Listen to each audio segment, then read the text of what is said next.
여러분, 장롱 맨 윗칸에 올려만 두고 꺼내 입지 않는 옷들이 있으신가요?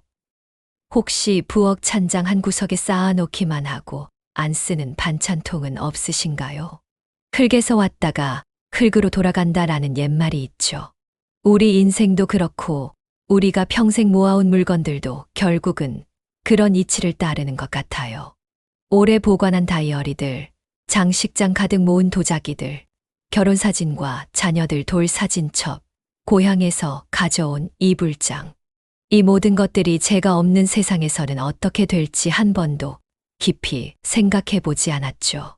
오늘 이 이야기를 들으시면 여러분이 생을 마감한 뒤 자녀들에게 산더미 같은 짐과 막막한 정리, 부담을 안기지 않고 자녀들이 슬픔 속에서 무엇을 버리고 남길지 결정해야 하는 고통을 주지 않는 지혜를 얻으실 거예요. 그리고 집안에서 물건을 찾느라 허비하는 시간이 줄어들고 청소할 때마다 느끼는 스트레스에서 해방될 것입니다. 구독과 좋아요를 누르시면 오늘의 지혜를 여러분의 것으로 만들 수 있습니다. 안녕하세요. 저는 63살 된 정영숙입니다. 저는 평소에 거실 소파에 앉아 집안을 둘러보곤 했어요. 벽에 걸린 가족 사진들, 결혼 30주년 기념으로 남편이 선물한 도자기, 아이들이 어렸을 때 만든 미술 작품들, 책장에 빼곡히 꽂힌 책들. 이 모든 것들이 제 인생의 일부였어요. 하지만 사실 이 물건들이 제가 세상을 떠난 뒤에 어떻게 될지, 누가 이것들을 정리하게 될지 생각해 본 적이 한 번도 없었어요. 여러분도 그렇지 않나요? 솔직히 말씀드리면 몇 개월 전 있었던 일이 아니었다면 저는 평생 이런 생각을 해보지 않았을 거예요. 저는 7남매 중 막내로 태어났습니다. 제가 가장 의지하고 따랐던 영자 언니는 제가 태어났을 때 이미 18살, 다 큰 어른이었어요. 바쁘신 어머니 대신 저를 업어 키워주셨죠. 큰 언니는 가족의 생계를 책임지고 저희 동생들 뒷바라지를 하느라 결혼도 하지 않았어요. 평생을 저희 형제자매를 위해 헌신한 분이었죠. 저는 언니 집과 멀지 않은 곳에서 살았어요. 항상 오가며 서로의 안부를 물었죠. 큰언니에겐 제가 막내 동생이면서도 가장 가까운 친구 같은 존재였어요. 저에게 영자 언니는 일찍 여인 엄마보다 더 친정 엄마 같은 큰언니였죠. 그러다 몇 년 전 제 큰딸이 아이를 낳아서 손녀를 돌봐주러 다른 도시로 이사를 가게 되었어요. 언니와의 왕래가 자연스럽게 줄어들었죠. 가끔 전화로 안부를 물을 뿐 예전처럼 자주 만나지 못했습니다. 그리고 올해 겨울 끝자락 충격적인 소식을 들었어요. 언니가 갑작스러운 심근경색으로 세상을 떠났다는 거예요. 올해 81살이었지만 별다른 지병도 없으셨고 1년에 한 번씩 건강검진도 꼬박꼬박 받으시던 분이었는데 하루아침에 그렇게 가버리셨어요. 언니는 자녀도 없었기에 저희 형제자매들이 장례를 준비해야 했어요. 장례 절차를 밟는 내내 저는 잠을 편히 이루지 못했어요. 며칠 전까지만 해도 깔깔거리며 통화했던 언니가 이제는 제 옆에 없다는 것을 믿을 수 없었거든요. 조금 더 따뜻해지면 언니가 좋아하는 철쭉을 같이 보러 가자고 약속까지 했는데 말입니다. 장례를 치르는 동안 저희 형제자매들은 모여서 언니의 집과 유품 정리에 대해 이야기를 나눴어요. 누가 언니의 집을 정리할 것인지, 어떤 물건들을 어떻게 처리할 것인지에 대한 논의였죠. 부모님이 돌아가셨을 때는 자식인 저희 형제자매가 다 함께 모여 유품을 정리했었습니다. 하지만 언니는 결혼을 하지 않았고 자녀도 없었죠. 멀리 사는 형제들은 시간을 내기 어렵다고 했어요. 형제자매들 중에선 그나마 제가 가장 가까이 살았고 가장 자주 왕래했던 사람이었습니다. 그래서 자연스럽게 언니의 집을 정리하는 일은 제 몫이 되었어요. 큰 언니를 보내드리고 집으로 돌아가는 차 안에서 저는 생각했어요. 언니가 평생 모아온 그 많은 물건들을 나 혼자 어떻게 정리해야 할까? 여럿이서 유품을 정리하는 것과 혼자 정리하는 것은 차이가 있으니까요. 그래도 큰 언니는 평소에 깔끔하게 정리정돈을 잘하시던 분이었고 평수도 작은 집이었기에 언니 집을 금방 정리할 수 있겠다는 생각도 들었습니다. 장례를 마치고 한 달 뒤, 저는 언니의 아파트 현관 앞에 서 있었습니다. 열쇠를 꽂고 문을 여는 그 순간, 언니의 향기가 느껴지는 것 같았어요. 한 달 동안 비어있던 집은 차가웠지만, 그래도 언니의 흔적이 고스란히 남아 있었습니다. 현관에 들어서자 언니가 평소 신던 실내화가 반듯하게 놓여 있었어요. 평생 깔끔하고 단정했던 언니의 성격 그대로였죠. 거실로 들어가니 소파 위에는 언니가 읽다만 책이 펼쳐져 있었고, 테이블 위에는 언니가 쓰던 컵이 그대로 있었어요. 마치 언니가 잠시 나갔다가 곧 돌아올 것처럼 모든 것이 제자리에 있었습니다. 언니의 집은 항상 깨끗하고 정돈되어 있었어요. 불필요한 물건을 사 모으는 스타일이 아니었거든요. 하지만 집 곳곳을 둘러보니 의외로 많은 물건들이 쌓여 있었습니다. 서랍마다, 장롱마다, 수납장마다 가득 차 있었죠. 침실로 들어가 옷장을 열었을 때 저는 깜짝 놀랐어요. 평소 단정하게 입고 다니던 옷 몇 벌만 있을 줄 알았는데 옷장은 가득 차 있었거든요. 몇 년 동안 입지 않았을 법한 오래된 옷들, 평생 한 번도 입지 않았을 것 같은 옷들도 보였어요. 택이 그대로 달린 새 옷도 여러 벌 있었고요. 부엌 찬장을 열었을 때도 마찬가지였어요. 혼자 살면서 요리를 자주 하지 않았던 언니인데 주방용품은 왜 이렇게 많은 걸까요? 오래된 냄비들, 한 번도 사용한 흔적이 없는 그릇들, 오래전 행사에서 받았을 법한 텀블러들. 이런 것들이 깔끔하게 정리되어 있었지만 사실상 쓰임새가 거의 없었던 물건들이었습니다. 잠시 언니의 집 안에 서서 주변을 둘러보니 이상한 생각이 들었어요. 살아생전 깔끔하기로 소문난 언니의 집이었는데 왜 이렇게 물건이 많은 걸까? 책상 서랍을 열었더니 정성스럽게 모아둔 각종 영수증과 지로용지가 가득했어요. 병원비, 공과금, 카드값.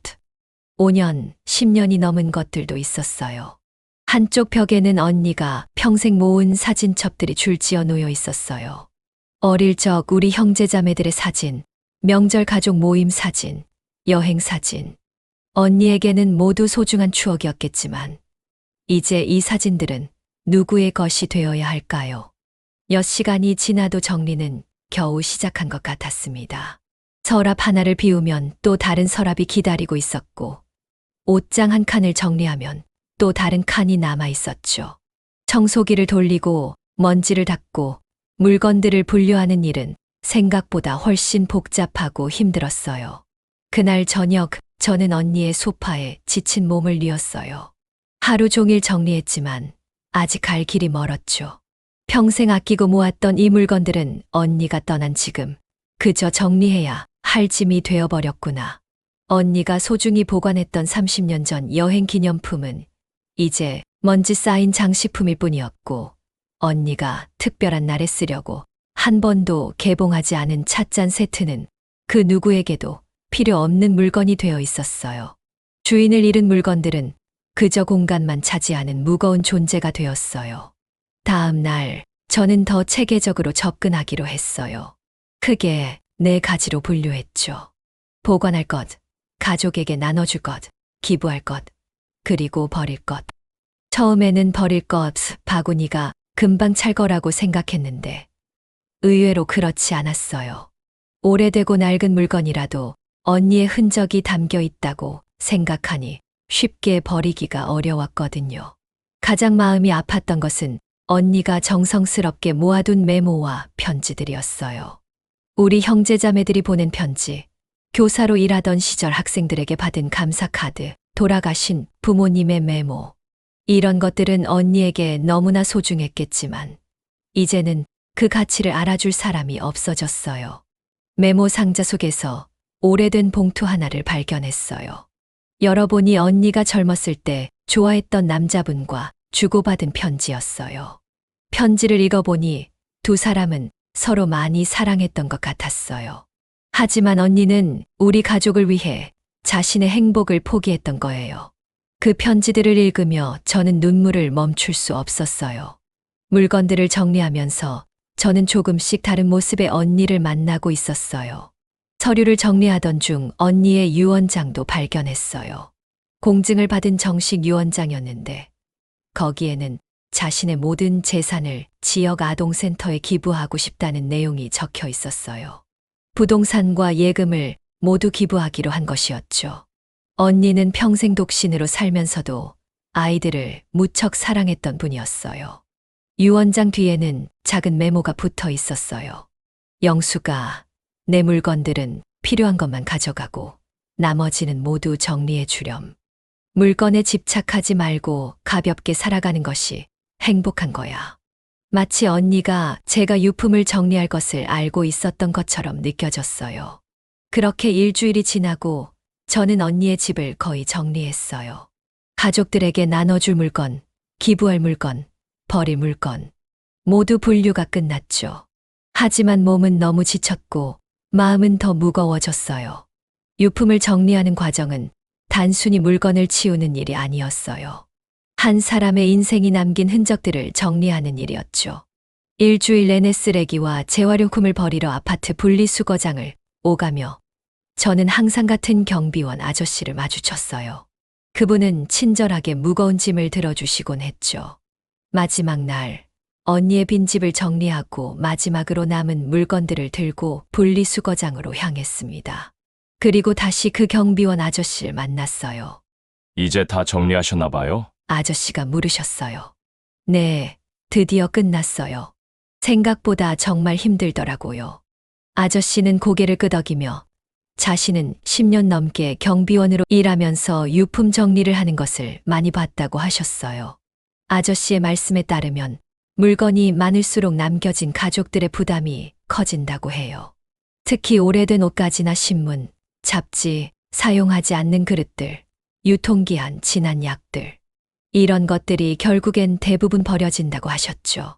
반면 미리 자신의 물건을 정리해둔 분들은 가족들에게 큰 선물을 남겨주는 거라고 하셨어요. 유품 정리가 전혀 부담스럽지 않았고 오히려 고인의 사랑과 배려를 다시 한번 느끼는 시간이 되었다는 가족들의 이야기도 들려주셨습니다. 경비원분의 말씀을 듣는 동안 나도 내 물건들을 정리해야겠다. 내가 떠난 뒤 남은 가족들이 이런 부담을 느끼지 않도록 지금부터 차근차근 준비해야겠다. 라고 생각했어요.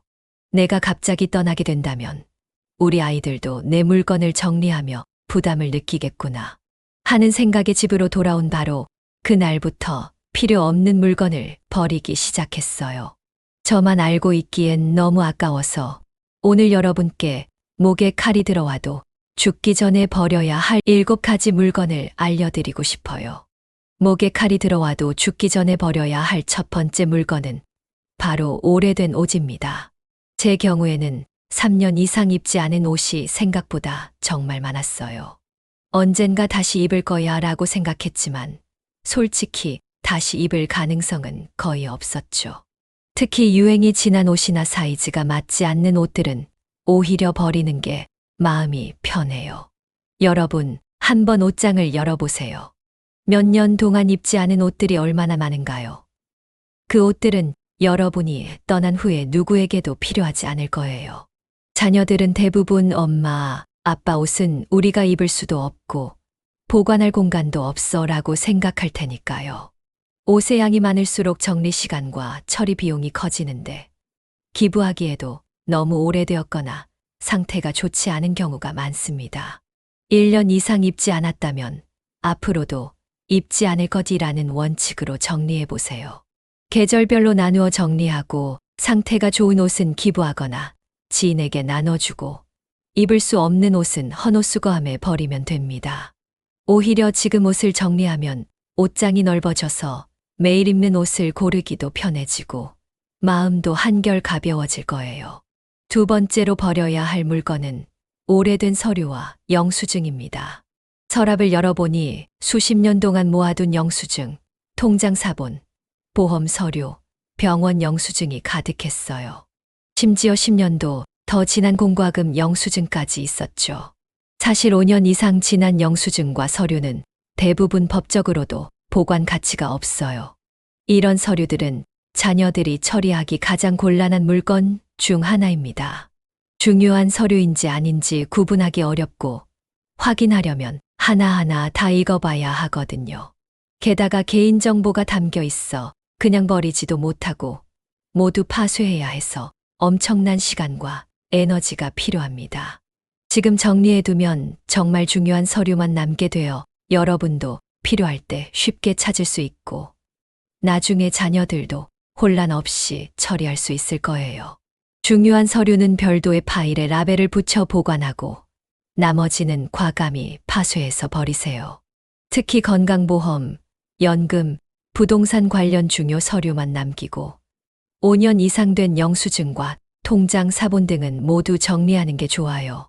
세 번째로 버려야 할 물건은 유통기한이 지난 약품입니다. 화장대와 약통을 열어보세요. 5년 전에 처방받은 약들, 3년 전 감기약, 절반쯤 먹다 만 소화제들이 있을 거예요. 이런 것들은 사실 이미 효과도 없고 오히려 건강에 해로울 수 있어요. 혹시 필요할지도 모르니까 라는 마음으로 모아둔 약들이지만 유통기한이 지난 약은 성분이 변질되어 효능이 떨어지거나 잘못 먹으면 부작용을 일으킬 수 있습니다.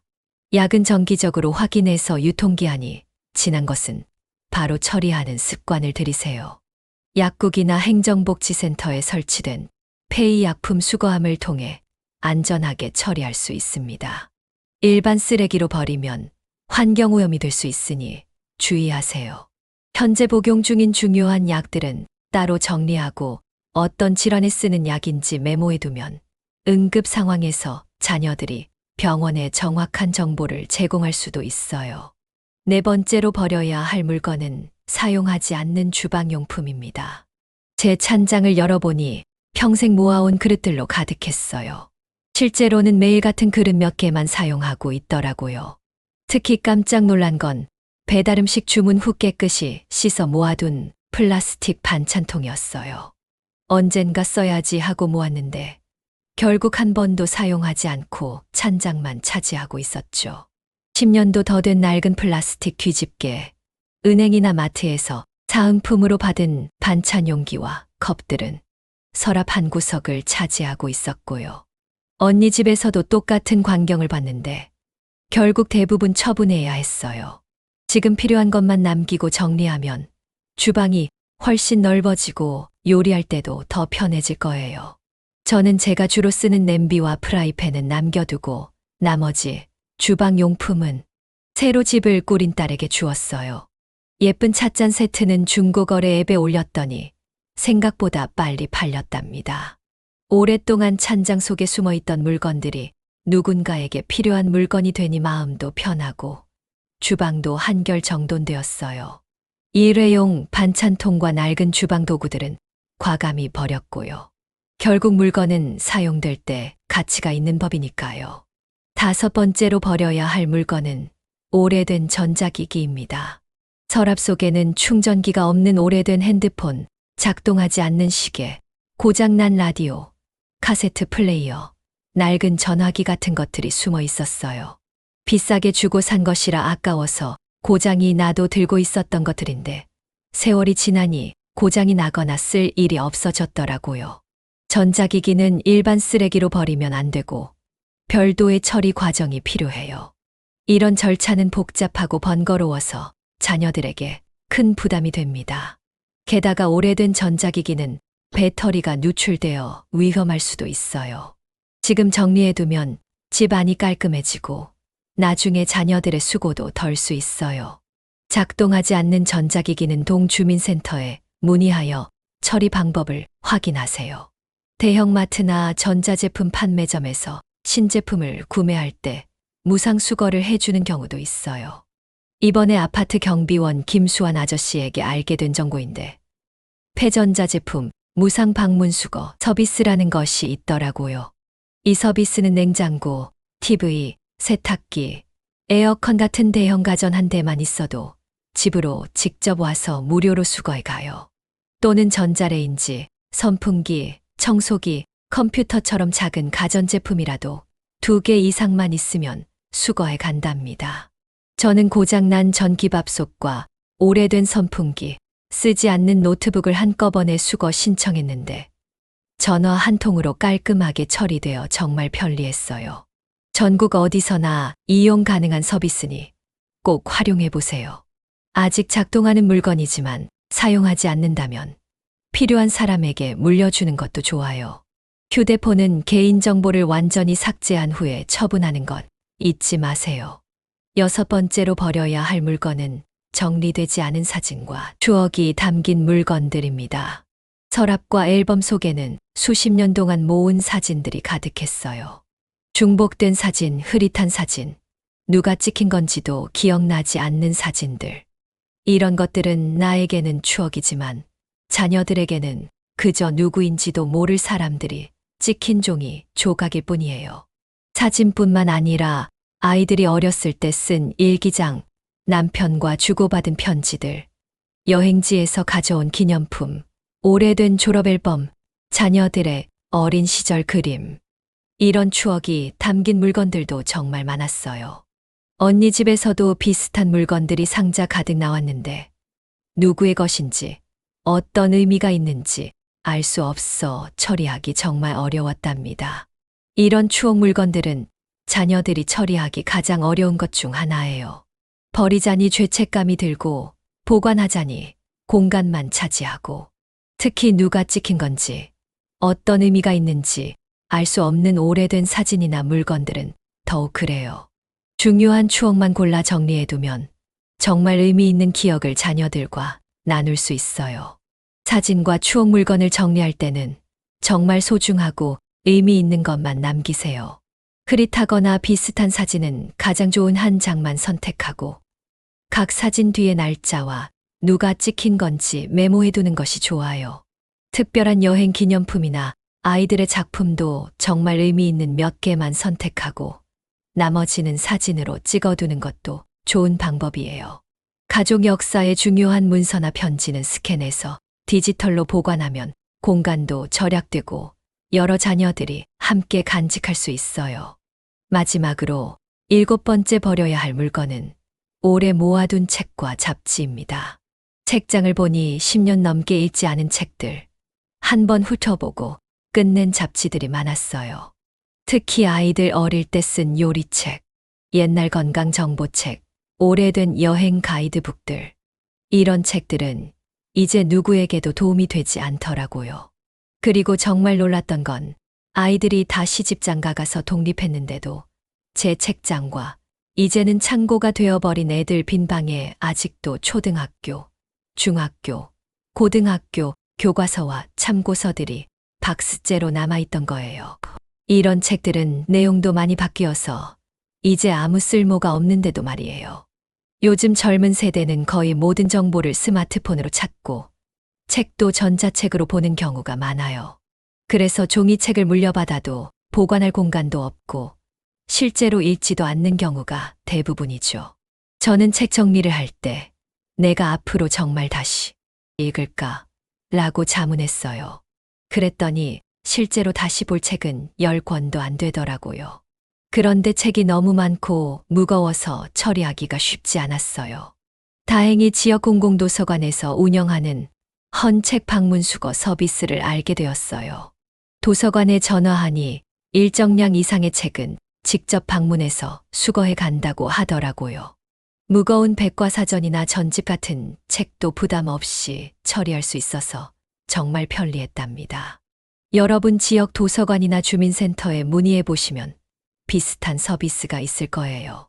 책을 정리할 때는 망설이지 말고 과감하게 결정하세요.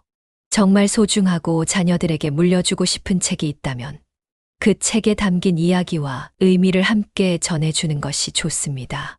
그러면 단순한 물건이 아닌 가치 있는 유산이 될 수 있어요. 이렇게 7가지 물건을 정리하고 나니 집 안이 놀랍도록 깨끗해졌어요. 더 중요한 건 마음이 한결 가벼워졌다는 거예요. 마치 내가 죽은 뒤 자식들이 떠맡게 될 짐을 없앤 것 같은 느낌이었죠. 그리고 이제 제가 정말 소중히 여기는 물건들이 더 돋보이게 되었어요. 여러분도 지금 당장 시작해보세요.